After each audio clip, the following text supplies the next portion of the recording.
What's up mga kalinjornet mga kakigwa? Ayan, nandito na naman ang babaeng nagjowa ng hapon para makaahon sa kahirapan. Pero na yata ayaw nang maahon sa kahirapan, guys. Huwag kayong papaniwala dyan.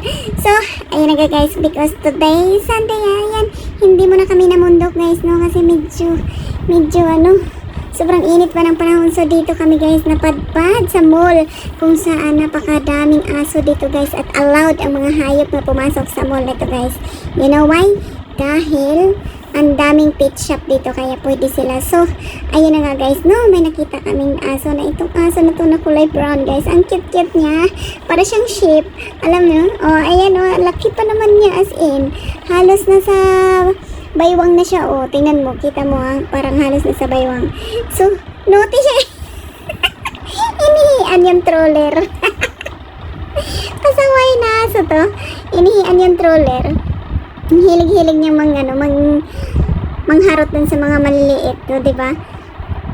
Pero ang cute-cute nilang mga aso, guys. Alam mo, mas cute pa sila kaysa sa mga nag-aalaga. Chares! Totoo naman talaga. Ang cute talaga ng mga aso. Alam mo naman, mamahalin. Ang mamahal ng mga maintenance nito, guys. Alam ba kung magkano yung maintenance? Mas mahal pa sa tao. Diba? So, ayan guys, no? Kung may mga alaga kayong aso, pwede nyo silang ipasyal dito sa, sa airside, dito sa may Taytay. Para magkaroon sila ng, dog friends. So, ayun na nga guys, so, ang cute talaga. Yung ko nanggigigil ako sa kanila. Because pet lover kasi ako guys, lalo na aso at saka pusa. Ayan, napaka malapit ako sa mga ganyan. Kasi alam mo na, animal instinct tayo, charot. Ano, ang dami nila. Ang dami nila. Tsaka ang cute na maliliit na yan, tingnan mo. Mga pa yan, mga labit pa yan sa, diba? Nangangalabit. Gustong magpakarga. Napagod na. Sobrang init pa kasi naman. Tingnan mo, ang cute nilang dalawa. Ay nako, ewan ko, gusto ko nang iuwi. Yan, ang cute talaga nila. Diba? Tapos yung isa, kinarga naman siya. So, hindi lang aso ang pwede allow dito guys, no? Pwede rin yung turtle. Tingnan mo naman, napakalaking turtle. At anong ginagawa ng mga may-ari nito? Pati ba naman turtle may brief na? Ang laki na nun talaga guys, as in, para na siyang planggana kalaki.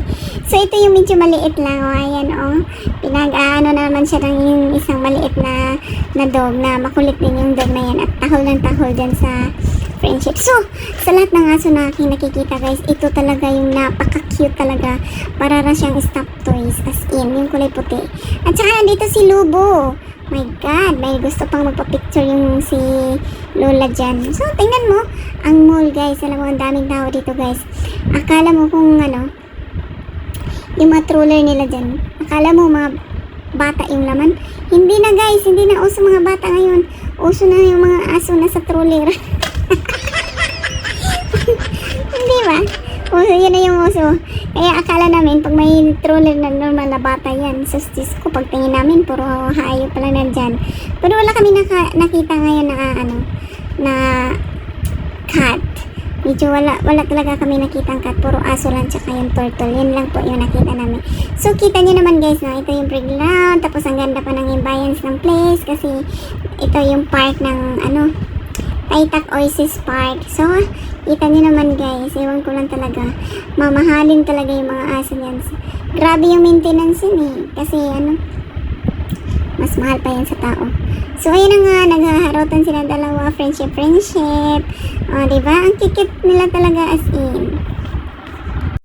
So, dito na lang tayo guys, at enjoy for watching. Thank you so much. Bye-bye.